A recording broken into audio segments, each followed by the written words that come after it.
वीर सैनिकों के सम्मान में। डीजे को थोड़ा आगे बढ़ाइए।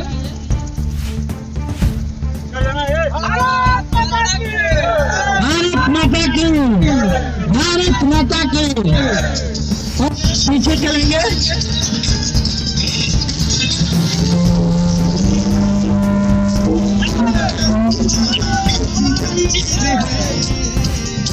भारत माता की, वीर शहीदों के सम्मान में पूरा देश मैदान में। वीर सैनिकों के सम्मान में। भारत माता की, भारत माता की, भारत माता की, भारत माता की।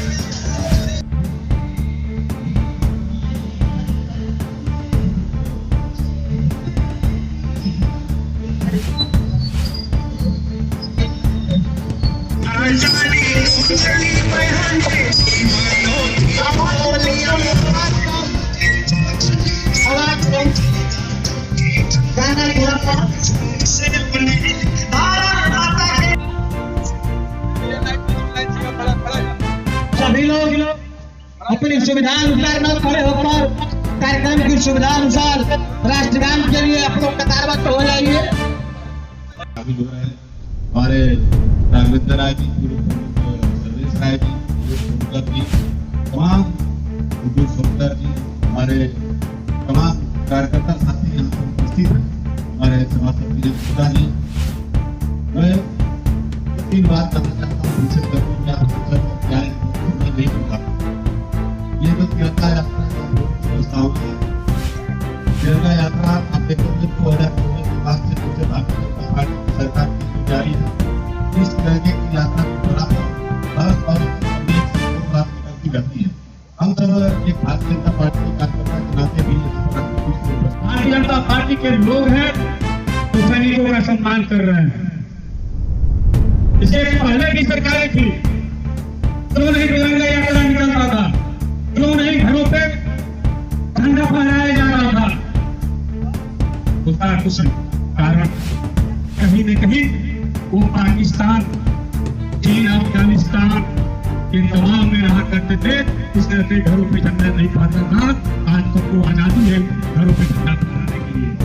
मैं इन्हीं बातों के साथ अपनी बात को विराम देता हूँ। निकाला गया, इसका उद्देश्य क्या है? 15 अगस्त के अवसर पर पूरे देश में भारतीय जनता पार्टी द्वारा तिरंगा यात्रा अभियान, हर घर तिरंगा अभियान चलाया जा रहा है। उसी के क्रम में आज कोपागंज मंडल में तिरंगा यात्रा निकाला गया। इस तिरंगा यात्रा से एक संदेश मिला कि छोटा बच्चा भी एक तिरंगा यात्रा लेकर के निकल पड़ा है आप लोगों के इस मिशन में। ये माननीय प्रधानमंत्री जी का प्रेरणा है। माननीय प्रधानमंत्री जी ने कहा था कि तिरंगा जो घर पे फहराना है, तिरंगा यात्रा निकालना है, कोशिश करना है कि उसमें छोटे बच्चे बढ़ चढ़ के भाग लें, जिससे उनको देश के प्रति अपना देशभक्ति उनके अंदर पैदा हो और समाज में उसका संदेश जाए, क्योंकि वो देश की नींव है। पूर्व की सरकारें क्या तिरंगा यात्रा नहीं निकालती थी, केवल सरकारी संस्थानों तक सीमित रहते थे? जी बिल्कुल, हम लोग जितना देखते थे सरकारी संस्थानों पर ही झंडारोहण होता था, लेकिन भारतीय जनता पार्टी सरकार देश हित को पहले लेकर चलती है। गरीबों को पहले, हमारी भारतीय जनता पार्टी में श्यामा प्रसाद मुखर्जी, दीनदयाल उपाध्याय जी का प्रेरणा है अंत्योदय का विकास। हम लोग गरीबों का उत्थान करते हैं, न कि एक वर्ग का। कांग्रेस की सरकार रहती थी तो कहती थी कि देश के संसाधन पे मुस्लिमों का पहला अधिकार है, लेकिन माननीय प्रधानमंत्री जी प्रधानमंत्री बने तो उन्होंने कहा कि देश के संसाधनों पे गरीबों का अधिकार है। और सबसे ज़्यादा सरकारी योजना का लाभ गरीब मुसलमानों को ही मिला, क्योंकि वो जनसंख्या में ज़्यादा हैं, गरीब ज़्यादा हैं, तो उनको ज़्यादा न भेदभाव किसी को, जो वोट दिया उसको भी मिला है, जो नहीं दिया है उसको भी योजना का लाभ मिल रहा है। ऑपरेशन सिंदूर पे विपक्षी बार बार सवाल उठा रहे हैं, कैसे देखते हैं? विपक्ष का तो बस यही है कि देश हित में सैनिकों के खिलाफ सवाल उठाना। सैनिक सीधे माननीय प्रधानमंत्री जी ने कह दिया था कि जो भी पाकिस्तान को जवाब देगा वो हमारा सैनिक देगा। हमें पूरी तरह से उनको हम आज़ाद कर चुके हैं और हमारे आप लोग ही दिखाए थे, क्योंकि हम लोग तो जाकर देखे नहीं, मीडिया से ही मालूम चला था कि कुछ ही मिनट के अंदर उनके ठिकानों को उड़ा दिया गया था। और पहले की सरकारों में जब 26/11 के घटना को ले लीजिए कि हम लोग तो टीवी में ही देखते थे, जब हमला हुआ तो कांग्रेस ये कहने के लिए तैयार नहीं थी कि पाकिस्तान ने किया है। जब विपक्ष और आम नागरिक रोड पे आए तब कांग्रेस ने किया कि इसमें पाकिस्तान का हाथ है। तो इससे साबित होता है आप खुद समझदार हैं और आप ही जो दिखाते हैं वो हम लोग बोलते हैं जानते हैं, तो आप ही उसके जवाब हैं। खासतौर से सैनिकों के सम्मान में निकाला गया है। इस तिरंगा यात्रा का एकमात्र उद्देश्य है कि जो हमारे वीर सैनिक सीमाओं पर लड़ते हैं उनका उत्साह कैसे वर्धन हो। आपको याद होगा कि जब इस देश की जनता की आवाज़ जब दिल्ली तक पहुंचती है या सीमाओं पर सरहद तक पहुंचती है तो लोगों का जोश हाई होता है, सैनिकों का जोश हाई होता है। उनको लगता है कि हम अपने कर्तव्य पर सही दिशा में जा रहे हैं, इससे पूरी देश की जनता हमारे साथ है। अभी अजय जी ने कहा कि पूर्व की सरकारें तिरंगा यात्रा नहीं निकालती थी, खाली केवल सरकारी संस्थानों के एजेंडा पर दिए जाते थे। निश्चित रूप से कहीं न कहीं से पूर्व की सरकारें तुष्टिकरण का मार्ग अपनाती थी। उनको भय रहता था कि हम ज़्यादा राष्ट्रभावना दिखाएंगे, राष्ट्रभक्ति दिखाएंगे तो हमारा वोट बैंक निकल जाएगा।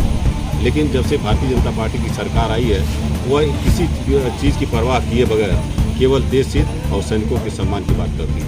किसको नाराज करने से बचती थी पूर्व की सरकारें कि वो झंडा यात्रा नहीं निकालती? अब आप समझ सकते हैं कि वोट बैंक की राजनीति के लिए किसको इसमें मैसेज दिया जाता था, किसको देश को या विदेश को।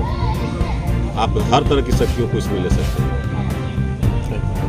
सबसे पहले वीर सैनिकों को प्रणाम करते हुए आज तिरंगा यात्रा पूरे देश में ही 10 और 11, 12 3 दिनों तक ये तिरंगा यात्रा निकलेगा, जिसके क्रम में जनपद मऊ के कोपागंज में आज तिरंगा यात्रा मंदिर से और ब्लॉक परिसर शहीद स्थल तक प्रारंभ हुआ है।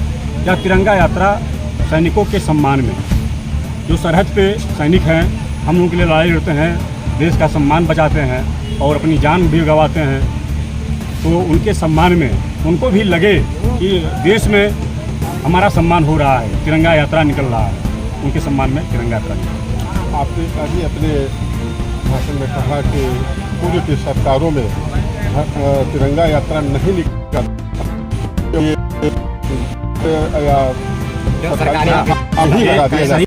सरकारी भवनों पे ही तिरंगा यात्रा का जनवरी को ही लगाया जाता था और शाम को उतारा जाता था। इसके पहले आप भी कहीं नहीं देखे, भी नहीं देखे हैं कहीं। ये भारतीय जनता पार्टी सरकार आई है तो कुछ करके सभी तिरंगा यात्रा और तिरंगा झंडा। तो क्या अन्य सरकारें पाकिस्तान से मिली हुई थी क्या कि पाकिस्तान के डर से करना में बिल्कुल डर से? कैसा डर था? आगे हमको बताइए, ये जो सैनिक हैं, सैनिक का कहीं सम्मान करते नहीं हैं लोग। जो सैनिक या जो उनकी मूर्ति लगी रहती है उनके यहाँ भी जाके सम्मान नहीं करते हैं, उनके परिवार में जाते नहीं हैं, तो क्या समझा जाए? हम यही समझेंगे। पाकिस्तान की नाराजगी के कारण अन्य सरकारें झंडा उनके इशारे पे चलती है, एक लाइन में उन लोगों के इशारे पे सरकारें चलती है। इसके पूर्व की सरकारें देंगे। लोगों को क्या संदेश देंगे? लोगों को संदेश देंगे कि आज सैनिकों के सम्मान में 15 अगस्त को सभी लोग अपने अपने घरों पे सैनिकों के सम्मान में तिरंगा अपने घर पे फहरावें, तो वह फहरावें और शाम को सम्मान।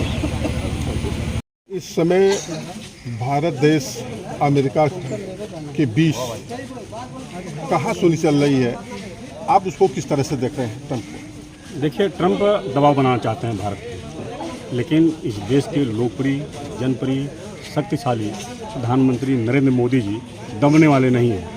वो जो उनकी धमकी से दबने वाले नहीं हैं। तो टैरिफ की जो उनकी है व्यवस्था लगाई गया है, उनके टैरिफ व्यवस्था लगाने के बाद 3 देश 1150 अरब का जो उनसे व्यवस्था में उद्योग के संबंध में हुआ था, उन्होंने निरस्त कर दिया और अमेरिका थरा गया है। अमेरिका अब समझ में आ गया है कि भारत से लड़ेगा तो तमाम देश भारत के साथ खड़े। अगर देखा जाए तो अमेरिका से जिस तरह से बिजनेस हो रहा था, अब उतना तो कम से कम घाटा होगा, उसको किसे भरपाई करेंगे? नहीं, घाटा नहीं हुआ। हम लोग प्रचार कर रहे हैं कि स्वदेशी का जो अमेरिका के जो प्रोडक्ट हैं उसको बहिष्कार कर रहे हैं। हम लोग सबको संदेश दिया जा रहा है, खुद अमेरिका को समझ में आ जाएगा।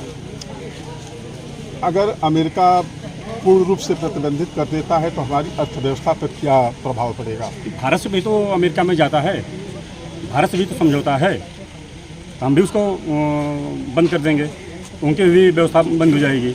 तो क्या भारत जम के जवाब देगा? बिल्कुल जवाब देगा, बिल्कुल जम के जवाब देगा। अभी 3 देश दिया है ना, जब ये टैरिफ की घोषणा किए हैं तो 3 देश कर दिया कि आपका जो है 1150 अरब का जो कारोबार है उसको ख़त्म कर दिया उन्होंने। प्रधानमंत्री जी चीन जा रहे हैं, उसको कैसे देख रहे हैं? अब चीन भी जो है भारत के साथ अब सटने के कगार पे है। अच्छे संबंध बनेंगे? बनेंगे, जरूर बनेंगे।